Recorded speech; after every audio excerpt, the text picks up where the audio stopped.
नमस्कार दोस्तों, राजीव इंस्पायर में आपका दिल से स्वागत है।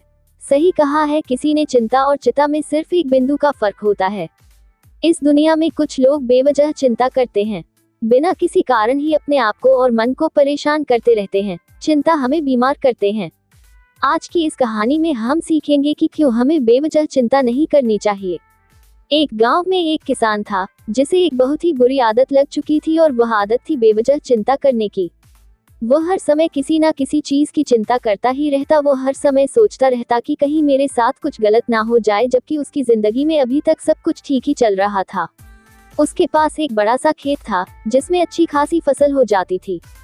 खेती करने के लिए 2 बैलगाड़ियां थी, एक अच्छा घर था, एक पत्नी और 2 प्यारे बच्चे थे। लेकिन फिर भी वो किसी ना किसी अनहोनी के बारे में सोचकर बेवजह चिंता करता रहता। कभी सोचता कि अगर मेरी फसल में कीड़े लग गई तो क्या होगा, अगर आवारा पशुओं ने फसल को बर्बाद कर दिया तो क्या होगा, अगर सूखा पड़ गया या अत्यधिक बारिश हो गई तो मेरी फसल खराब हो जाएगी।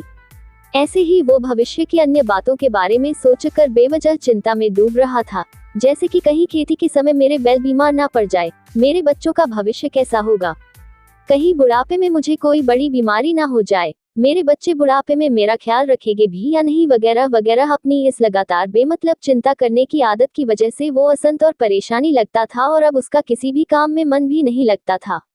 उसकी पत्नी ने भी इस बात को अनुभव किया कि उसे बिना मतलब चिंता करने की आदत पड़ चुकी है। उसने उसे कई बार समझाने की कोशिश भी की, तुम बेवजह चिंता करना छोड़ दो, लेकिन उसके समझाने का कोई मतलब नहीं रहा। उसे पता चला कि नगर में एक महात्मा आए हैं जिनके पास सारी समस्याओं का हल है। फिर एक दिन वह उसे लेकर एक बौद्ध भिक्षु के आश्रम में पहुंची। बौद्ध भिक्षु बहुत ही बुद्धिमान और ध्यानी व्यक्ति थे। किसान और उसकी पत्नी अपनी सारी समस्या बौद्ध भिक्षुओं के समक्ष रखती है। किसान ने कहा, महात्मा, मैं हर समय किसी ना किसी बात की चिंता करता रहता हूँ। मैं ज्यादातर उन बुरी चीजों के बारे में सोचकर चिंतित होता रहता हूँ जो अभी तक मेरे साथ हुई भी नहीं। किसान की समस्या को पूरे ध्यान से सुनने के बाद बौद्ध भिक्षु ने कहा, ठीक है, तुम दोनों कल सुबह आना और फिर मैं तुम्हें तुम्हारी समस्या का समाधान बता दूंगा। अगली सुबह जब किसान और उसकी पत्नी बौद्ध भिक्षु के आश्रम में पहुंचते हैं तो देखते हैं कि बौद्ध भिक्षु बहुत ही चिंतित अवस्था में जमीन पर पलटी मार कर बैठे हुए हैं और उनके सामने एक दूध से भरा ग्लास रखा हुआ है। बौद्ध भिक्षु बार बार उस दूध के ग्लास की तरफ देख रहे हैं और फिर कभी अपना हाथ अपने सिर पर रखते तो कभी जमीन पर। वह बहुत ही चिंतित और बेचैन दिखाई पड़ रहे थे। ये देखकर किसान ने पूछा, महात्मा, आप इतने परेशान क्यों लग रहे हैं? आपके समक्ष दूध रखा है, आप इसे पी क्यों नहीं लेते? महात्मा बोले, मुझे चिंता हो रही है कि कहीं इस दूध को बिल्ली न पी जाए, या फिर मैं कहीं जाऊं और तो क्या पता, या दूध कहीं गिर जाए। मैं दूध को पीना तो चाहता हूँ, लेकिन मेरा भी मन नहीं है। मैं तो यही सोच रहा हूँ कि अगर ये दूध खराब हो गया या कोई गंदी चीज इस पर बच गया तो फिर क्या होगा। इतना सुनकर किसान जोर जोर से हंसने लगा। किसान ने हंसते हुए कहा, इसमें इतनी चिंता करने वाली कौन सी बात है, ये दूध ही तो है। अगर इसे बिल्ली ने गिरा दिया या ये खराब हो गया या फिर किसी ने इसे पी लिया तो क्या हो गया, यह आपको दोबारा मिल जाएगा। और वैसे भी आपका चिंता करना व्यर्थ है, क्योंकि ना तो अभी इसे बिल्ली ने गिराया है, ना ही खराब हुआ है, और ना ही अभी इसे किसी ने पिया है, और हो सकता है कि भविष्य में ऐसा हो भी ना। किसान के मुंह से यह बातें सुनकर बौद्ध भिक्षु मुस्कुराए और बोले, मैं भी तो तुम्हें यही समझाने का प्रयास कर रहा हूँ कि भविष्य की उन घटनाओं की चिंता करना व्यर्थ है जो अभी हमारे साथ हुई ही नहीं और बहुत बड़ी संभावना है कि वह कभी होगी भी नहीं। और अगर होगी तो जिस चीज को तुम एक बार हासिल कर सकते हो उसे तुम दोबारा भी हासिल कर सकते हो, और अगर नहीं कर पाए तो कोई बात नहीं, क्योंकि समस्याओं के आने के साथ ही उन समस्याओं का सामना करने की हिम्मत भी अपने आप ही आ जाती है। यह बातें सुनने के बाद किसान को लगा जैसे किसी ने उसके गाल पर एक थप्पड़ मारकर उसे नींद से जगा दिया हो।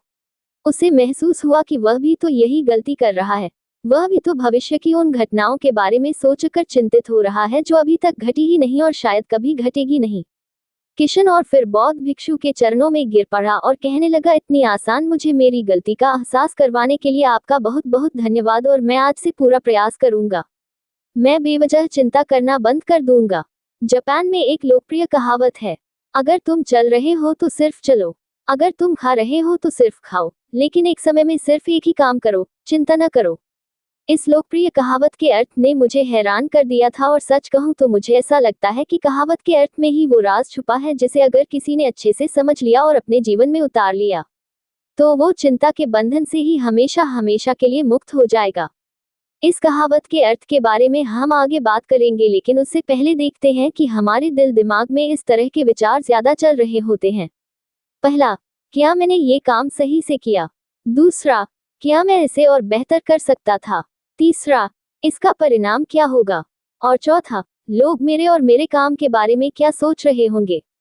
यह ऐसे कुछ विचार हैं जो हमारे दिमाग के सिस्टम में ज्यादातर समय चलते रहते हैं, लेकिन हमें पता नहीं चलता क्योंकि हमने इन विचारों के साथ जीना सीख लिया है और हमारा दिमाग काम भी ऐसे ही करता है कि अगर हमने इसे किसी काम को कई बार करवा लिया तो फिर ये उसे अपनी आदत बना लेता है और फिर हमारे चाहे बिना भी उस काम को करने का प्रयास करता है। शुरुआत में तो हम किसी भी काम को अपनी इच्छा से पूरे होशो हवास में करते हैं, लेकिन बाद में वो हमारी आदत बन जाता है और फिर हम बस बेहोशी की हालत में बिना सोचे समझे उस काम को करते चले जाते हैं। जब एक बच्चा छोटा होता है तब उसे पता नहीं होता कि चिंता क्या है, लेकिन जैसे ही वह मुद्दा होता है, माँ बाप कहना शुरू कर देते हैं, बेटे आपको होमवर्क करना है, आपको उसकी चिंता नहीं हो रही, आपके एग्जाम आने वाले हैं, आपको उसकी चिंता करनी चाहिए। और ऐसे ही न जाने कितनी सारी चीजों के लिए बच्चों के आसपास के लोग उसे चिंता करने के लिए कहते हैं और वह छोटा बच्चा इस बात को मान लेता है। यह अच्छा, किसी भी काम को करने के लिए हमें उसकी चिंता करनी पड़ जाती है और फिर वह भी किसी काम की घटना के बारे में बार बार सोचने लगता है। शुरुआत में तो वही काम जानबूझकर करता है, लेकिन धीरे धीरे उसका मन इसे अपनी आदत बना लेता है और फिर ना चाहते हुए भी उसका मन एक ही विचार के बारे में बार बार सोचता रहता है और फिर वह अपनी पूरी जिंदगी चिंता के इस जाल में फंस कर रह जाता है। लेकिन अब प्रश्न यह उठता है कि इसका समाधान क्या है? तो इसका समाधान है ऊपर बताई गई जिन कहावत का अर्थ यानी जागरूकता। हमें अपने विचारों के प्रति जागरूक होना पड़ेगा। हमें थोड़ी देर रुककर इस बात पर ध्यान देना होगा कि कहीं हम ना चाहते हुए भी एक ही घटना के बारे में तो बार बार नहीं सोच रहे हैं। हमें पूरी जागरूकता के साथ ये देखने का प्रयास करना होगा कि पूरे दिन हमारे अंदर इस तरह के विचार उठते रहते हैं।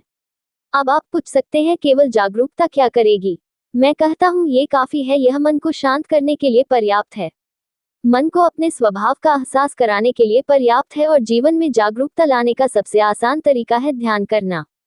ध्यान करने के दौरान अपने विचारों पर ध्यान देना, और जब आप पूरी जागरूकता के साथ अपने विचारों पर ध्यान देना शुरू कर देंगे तब आप पाएंगे कि आपके मन में चलने वाले गैर जरूरी विचार एक एक करके अपने आप ही गायब होना शुरू हो जाएंगे और फिर आप एक आनंदित और शांत जीवन अनुभव कर पाएंगे। बाकी अगर ये कहानी आपको अच्छी लगी हो तो इस स्टोरी को अपने दोस्तों को